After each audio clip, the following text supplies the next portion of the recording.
Você senta diante de um livro, abre na primeira página 1 ou na 17ª, tanto faz, os olhos percorrem 2 linhas, talvez 3, e então alguma coisa falha. Não é bem preguiça. Não é exatamente sono. É como se a engrenagem interna, que deveria sustentar a atenção, tivesse sido arrancada em silêncio durante a noite. No lugar tivesse ficado apenas um ruído seco, uma espécie de areia mental. Você relê a mesma frase. Depois, de novo, as palavras já não se deixam habitar. Elas passam diante de você como se estivessem do outro lado de um vidro blindado. Ler por 5 minutos se torna uma travessia exaustiva. Responder uma mensagem simples parece escalar concreto com as mãos nuas. Lavar a louça, organizar um arquivo, escutar alguém até o fim. Tudo adquire o peso opaco de uma tarefa impossível. O corpo está aqui, a consciência também. Mas o impulso vital que antes unia os dois parece ter desertado. Então a mão vai para o celular, quase sem decisão, quase sem vontade. Como um reflexo de sobrevivência. Você desliza o dedo pela tela na esperança de encontrar alguma coisa que não seja exatamente prazer, nem alegria, nem interesse. Apenas anestesia. Um intervalo químico entre 2 formas de exaustão. Você rola o feed como quem esfrega gelo sobre uma queimadura que nunca cicatriza. Um vídeo, outro, mais um fragmento, mais uma imagem, mais uma manchete, mais um rosto, mais um colapso, mais um tutorial para consertar a própria vida, mais uma prova de que todos parecem funcionar melhor do que você. E no fundo desse movimento repetitivo, uma suspeita começa a crescer. Talvez o meu cérebro esteja quebrado, talvez eu tenha perdido alguma capacidade essencial, talvez eu seja fraco, talvez eu esteja ficando estúpido, talvez alguma falha íntima, algum defeito de caráter tenha corroído o motor da minha atenção. E assim, além do cansaço, nasce a culpa.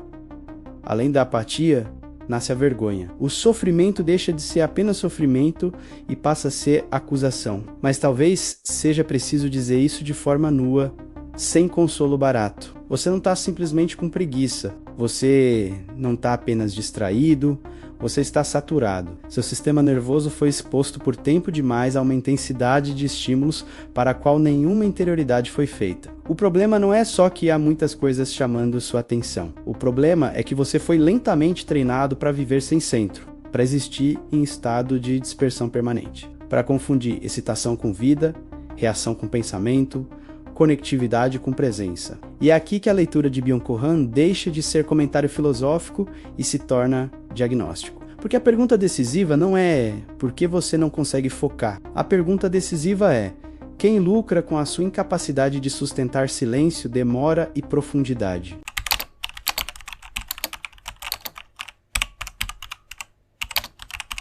Durante muito tempo gostamos de imaginar que o inimigo tinha forma simples. O celular, a internet, as notificações, como se bastasse desligar a tela para que o espírito voltasse a respirar. Como se o desastre fosse um problema de ferramenta. Mas Han insiste em algo mais incômodo.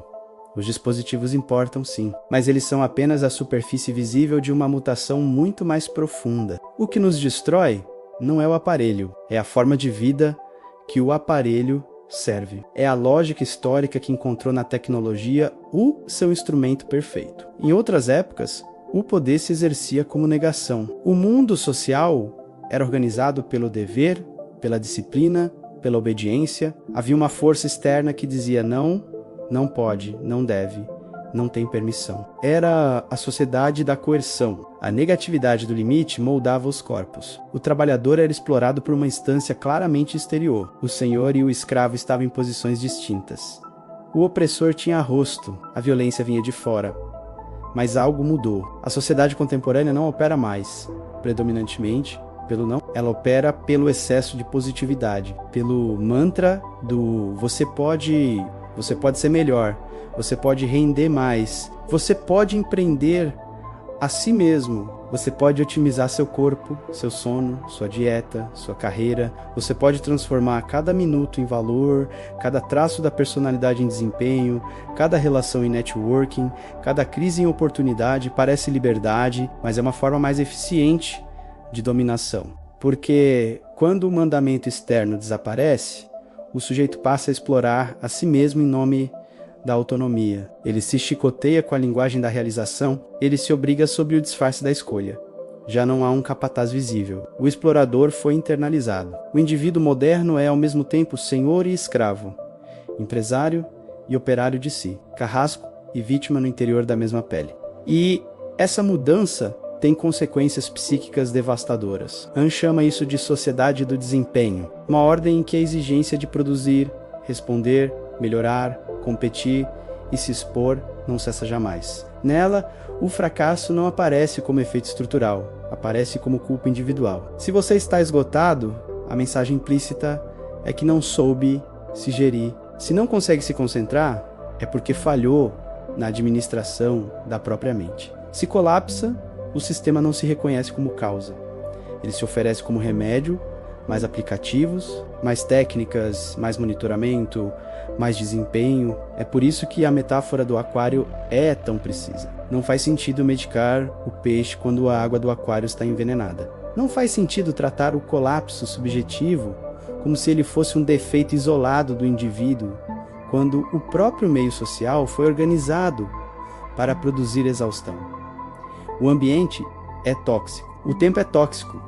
A circulação incessante de informação é tóxica. A injunção à performance é tóxica. E ainda assim, insistimos em psicologizar o que é político, neurologizar o que é social, individualizar o que foi arquitetado em escala sistêmica. O burnout, nesse contexto, não é apenas um esgotamento ocupacional. É o ponto em que a alma entra em combustão, não porque tenha sido reprimida em excesso, mas porque foi mobilizada sem descanso. E o aumento dos diagnósticos não pode ser pensado apenas como patologias privadas. Aqui um sintoma civilizacional, uma paisagem inteira adoeceu. O que parece falha do indivíduo talvez seja, em muitos casos, a inscrição íntima de uma violência social invisível. Anda isso um nome brutal. Violência neuronal. Não a violência do golpe, da punição, da proibição, mas a violência da hiperatividade, da sobrecarga, da saturação, uma violência que não destrói pela falta, mas pelo excesso.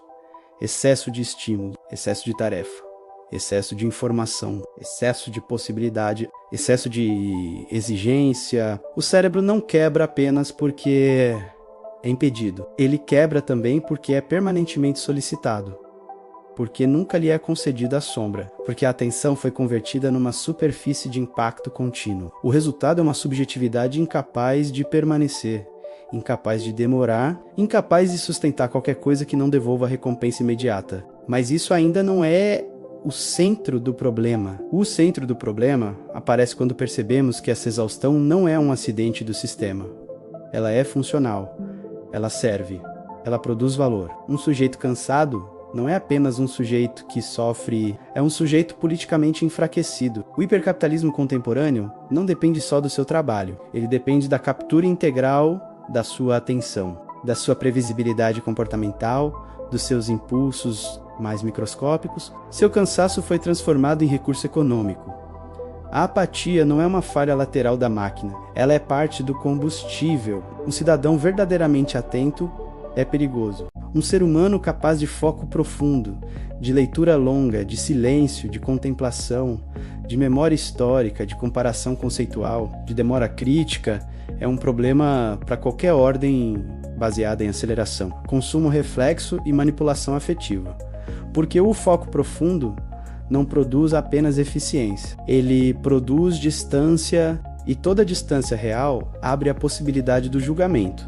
Quem se afasta um pouco consegue ver o desenho da jaula. Quem se recolhe da torrente informacional começa a suspeitar daquilo que antes parecia natural. Quem pensa por mais de alguns minutos sobre a própria vida corre o risco de se tornar incompatível com a lógica que o governa.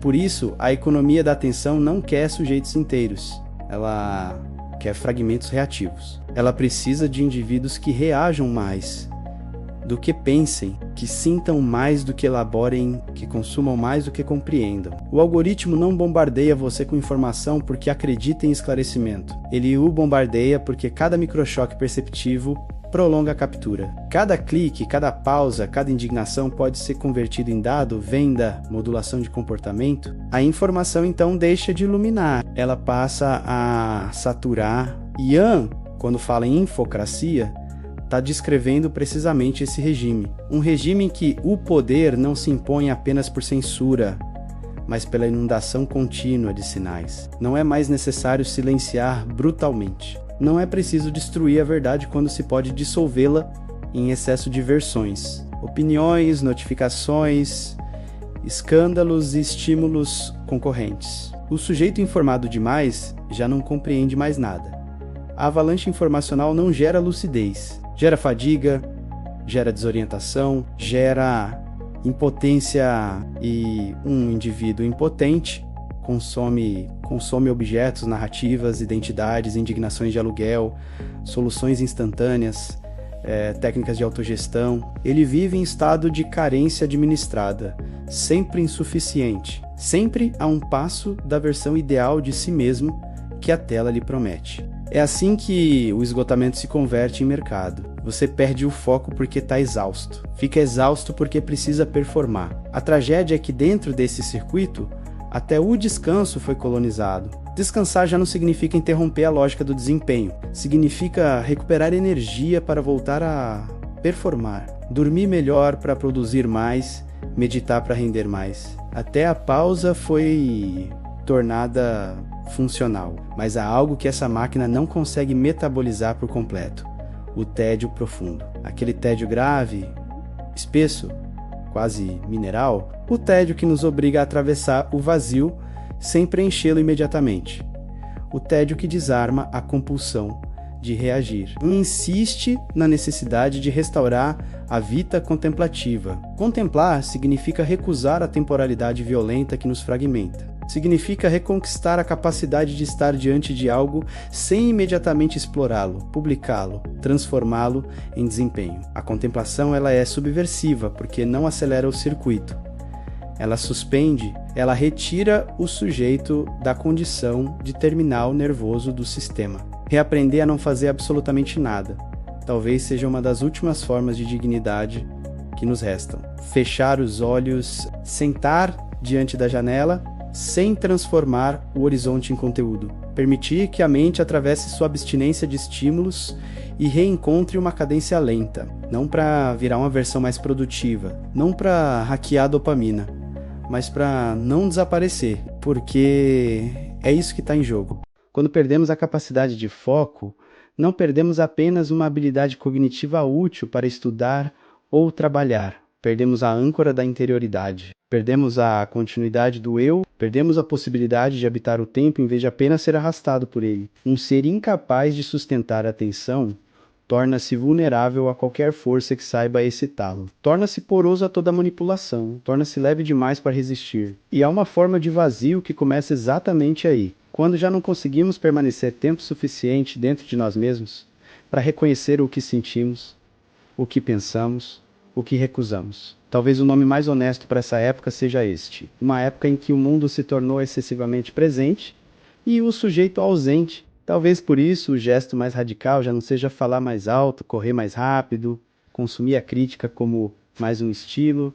Talvez o gesto radical seja interromper, desligar não apenas os aparelhos, mas a obediência íntima à exigência de rendimento. Recuperar zonas de opacidade, aceitar o vazio inicial do silêncio, não preencher imediatamente cada fresta da experiência, deixar que o pensamento volte a criar raízes no escuro, porque o foco não é uma ferramenta para produzir mais. O foco é aquilo que impede que a alma seja pulverizada. É o que nos ancora quando tudo ao redor foi desenhado para nos dispersar. É o que resta de soberania, e talvez a salvação não esteja em aprender a funcionar melhor dentro da máquina. Talvez esteja em reaprender a parar diante dela, em suportar o tédio profundo, em proteger o silêncio como quem protege uma chama sob tempestade, em recusar a inundação, em voltar lentamente à difícil arte de não reagir a tudo.